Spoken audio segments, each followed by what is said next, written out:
Assalamualaikum warahmatullahi wabarakatuh. Hai para sobatku se-Indonesia, apa kabar kalian semua hari ini sob? Semoga kalian beserta keluarga selalu dalam lindungan Allah subhanahu wa ta'ala ya. Amin. Kembali lagi di channelku, yaitu channelnya Utin Ananda Putri sob.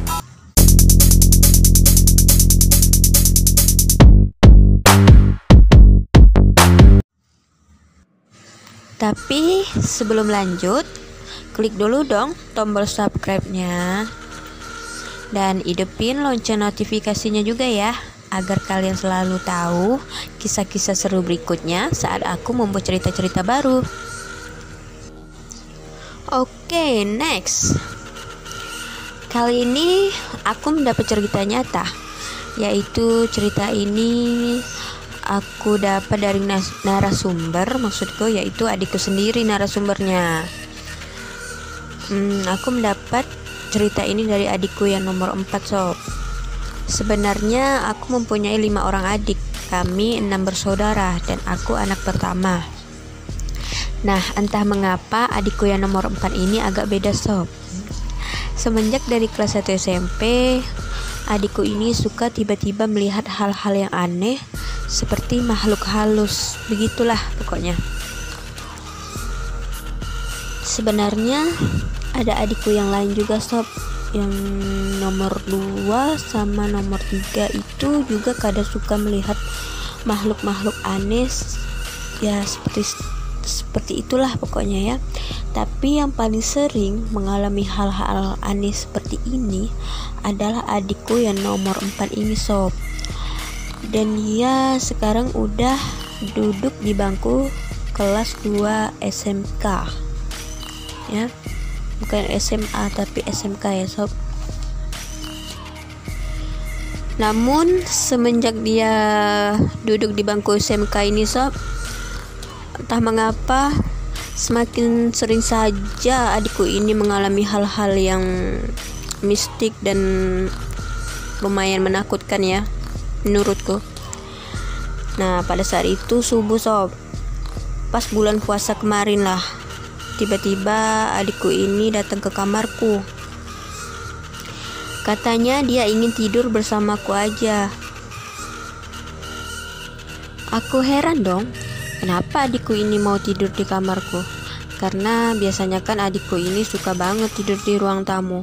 Adikku ini kurang suka tidur di kamar sob, karena katanya di kamar itu panas. Jadi dia lebih suka tidur di ruang tamu. Nah, saat itu ceritalah dia subuh semalam ketika aku, ibuku dan juga adik-adikku ini bangun untuk makan sahur bersama. Saat makan sahur ini, adikku yang nomor 4 ini masih seperti biasa aja sob. Setelah makan sahur, kami pun biasa ngobrol-ngobrol bersama lah kan di ruang tamu. Karena biasanya kan kami bangun sahur itu jam 3.30 sob. Jadi selesainya makan sahur itu sekitar jam 4-an gitulah kan. Nah, setengah jam lagi tuh mau azan subuh. Jadi sekalianlah kami menunggu sholat subuh ya kan. Dan saat itu di ruang tamu gak ada tuh hal-hal yang aneh terjadi pada saat itu. Tapi setengah jam kemudian azan subuh pun berkumandang. Lalu aku dan adik-adikku ini langsung sholat subuh aja dulu. Ibuku ini kan masih sibuk di dapur, karena biasanya ibuku nyusul sholat subuhnya.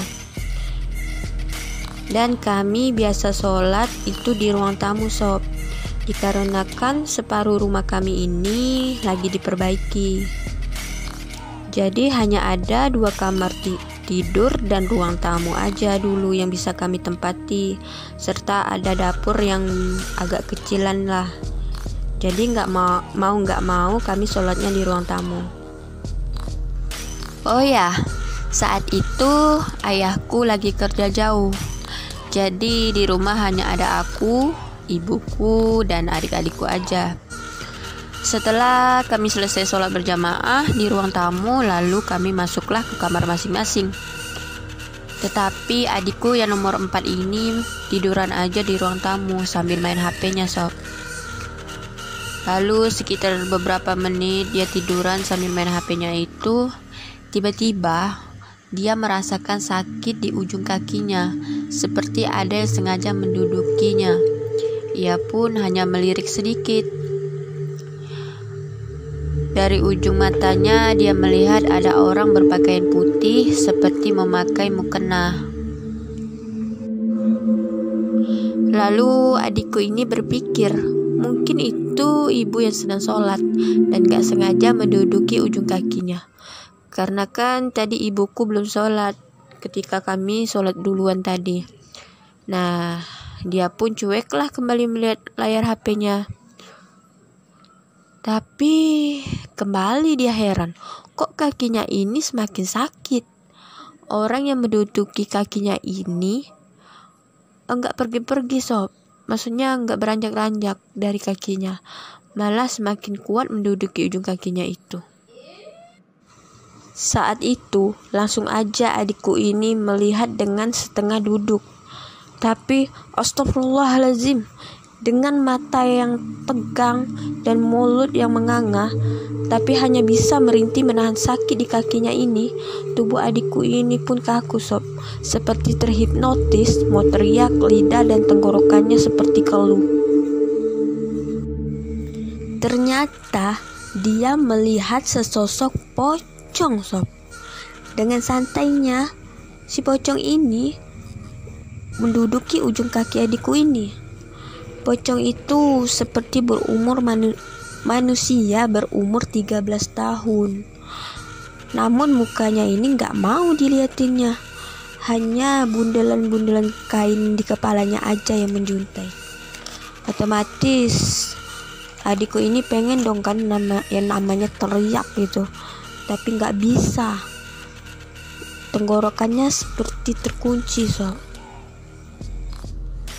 Ia pun mencoba melepaskan kakinya dari bokong si pocong ini sob. Bukannya malah lepas, tapi dia merasa si pocong itu semakin kuat saja menekan bokongnya ke kaki adikku. Ngeselin kan? Sehingga terasa makin sakit dong kaki adikku.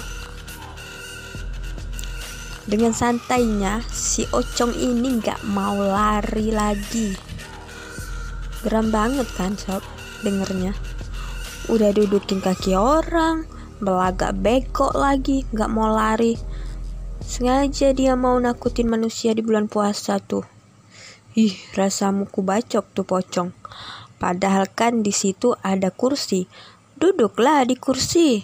Emang gak tahu sopan santun si pocong. Malah kaki orang diembatnya. Minta garukin kali ya. Pantatnya itu gatel kali. Nah, saat-saat tegangnya, untungnya adik bungsuku yang cowok tiba-tiba batuk agak keras. Nah, saat itu jugalah tiba-tiba adikku yang melihat si pocong itu kaget. Dan tiba-tiba juga nih si pocongnya menghilang sob. Mungkin juga ikutan kaget kali ya mendengar suara batuk itu. Adikku pun langsung sadar dari ketegangannya, maksudku ya. Selamatlah dia dari pemandangan yang menegangkan itu. Lalu adikku ini pun langsung ambil selimut yang ada di dekatnya dan masuklah dia dalam selimut itu. Mungkin karena tegangnya adikku ini gak mau cerita ke siapapun dulu saat itu. Nah, besoknya dia baru mau cerita ke aku sob kalau dia mengalami hal ini. Aku pun heran dan bilang sama dia, kenapa sih saat kejadian itu kamu gak langsung masuk ke kamar kakak aja, kataku. Lalu kata adikku, dia merasa sangat tegang dan gak bisa bergerak melarikan diri. Bahkan teriak aja gak bisa katanya. Makanya kamu itu harus lebih banyak lagi ibadahnya. Dan yang paling penting, banyak-banyak tuh baca Al-Quran. Agar jin-jin yang mengganggu kamu, ya pikir-pikir lagi lah mau mengganggu kamu itu. kataku menasihati adikku kan. Sebenarnya sob, bukan kali ini aja kejadian aneh-aneh yang terjadi pada adikku yang satu ini. Masih ada kejadian lain yang dialaminya. Sampai pada bulan puasa begini pun masih aja tuh jin berani ganggu adikku. Emang bandel juga si Ocong ini, gak ada akhlak ya sob. Kayaknya si Ocong ini adalah Ocong yang lagi ABG kali ya, lagi nakal-nakalnya kan. Nah, begitulah ceritanya sob. Semoga kalian terhibur ya. Terima kasih udah bersedia mendengar ceritaku sampai akhir. Ikutin terus ya ceritaku selanjutnya. Dan dukung terus channel ini agar aku semangat terus untuk membangun channel ini demi menghibur kalian semua. Oke sob, udah dulu ya. Assalamualaikum warahmatullahi wabarakatuh. Bye bye.